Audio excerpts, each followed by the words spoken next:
नमस्कार, मैं रचना गुप्ता।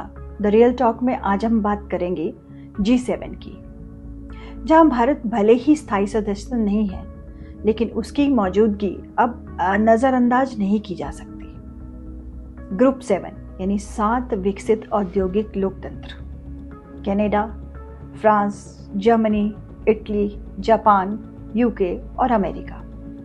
यूरोपीय संघ को भी अक्सर आमंत्रित किया जाता है। भारत ग्रुप 7 का औपचारिक सदस्य भले ही ना हो, लेकिन बीते कुछ वर्षों से यह विशेष आमंत्रित देश के रूप में लगातार शामिल हो रहा है। इसके कई मायने हैं। वर्ष 2014 से पहले यह समूह G8 हुआ करता था, लेकिन रूस के क्रीमिया पर हमले के बाद रूस को बाहर कर दिया गया और फिर यह सिर्फ रह गया G7। जब 2008 में जापान G7 की मेजबानी कर रहा था, उस समय मैं होकाइडो में आयोजित G8 सम्मेलन की रिपोर्टिंग कर रही थी। तब उस समय चर्चा का विषय था पर्यावरण संरक्षण, लेकिन तब में और अब में बहुत बदलाव आ गया। G7 की भूमिका में भी और उनके विशेष आमंत्रित सदस्यों में भी प्राथमिकताएं बदली, भारत का वैश्विक दर्जा भी बदल गया। 2010 तक भारत को कभी कभार आमंत्रण मिलता था, लेकिन अब 2021, 22, 23, 24 और अब तक लगातार बुलाया जा रहा है। क्यों? क्योंकि G7 मानता है कि भारत दुनिया का सबसे बड़ा लोकतंत्र है, दूसरा तेजी से उभरती वैश्विक शक्ति है और भू राजनीतिक संतुलन में निर्णायक भूमिका निभा रहा है। अब भारत की भागीदारी प्रतीकात्मक नहीं है, रणनीतिक है, स्ट्रेटेजिक है। चीन रूस का संतुलन हो या जलवायु, ऊर्जा, स्वास्थ्य जैसे मुद्दों पर सहयोग। 2025 का ग्रुप 7 सम्मेलन 15 से 17 जून को कनाडा में हो रहा है। कनाडा के नए प्रधानमंत्री मार्क कार्नी भारत से रिश्तों को नई दिशा देना चाहते हैं। ये दूसरा पहलू है।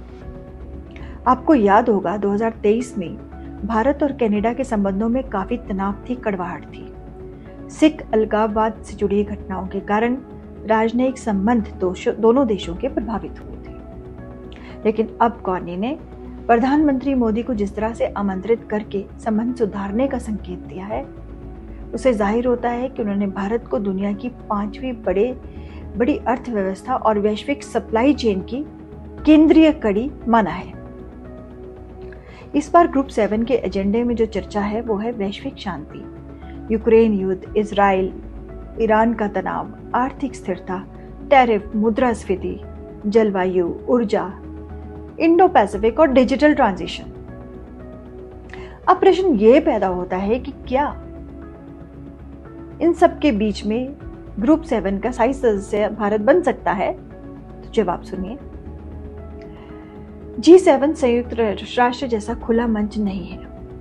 यह एक औपचारिक क्लब है जिसकी सदस्यता के लिए सभी सदस्यों की एक मत सहमति चाहिए। इसमें ज्यादातर विकसित देश हैं। 1975 में जब G7 बना था, तब भारत एक विकासशील देश था, लेकिन उस लेवल पर आज भी नहीं पहुंच पाया जिस स्तर पर यह अभी ग्रुप मौजूद है। G7 का अपना कोई संविधान भी नहीं है। आज भारत कई मानकों पर बराबरी तो करता है, लेकिन स्थायी सदस्यता के लिए अभी आमंत्रित नहीं किया जा सकता। फिर भी हमारा देश अब केवल अतिथि ही नहीं है, नीति निर्माण में सक्रिय साझेदार है। इस बार भारत के साथ जो अन्य देश विशेष आमंत्रित सदस्य के रूप में बुलाए गए हैं, उनमें Brazil, south Africa, Indonesia, Australia, south Korea. इनको बुलाने के लिए भी अलग अलग वजह हैं, आधार हैं, जैसे भारत का है। इसके अलावा कुछ संगठन भी बुलाए जाते हैं, जैसे संयुक्त राष्ट्र, WHO, IMF, वर्ल्ड बैंक और अफ्रीकन यूनियन आदि। कुल मिलाकर भारत वैश्विक बहुपक्षीयता का केंद्र बनता जा रहा है। सदस्यता हो या ना हो, ग्रुप 7 में उसकी भूमिका निर्णायक और बलवती हो रही है।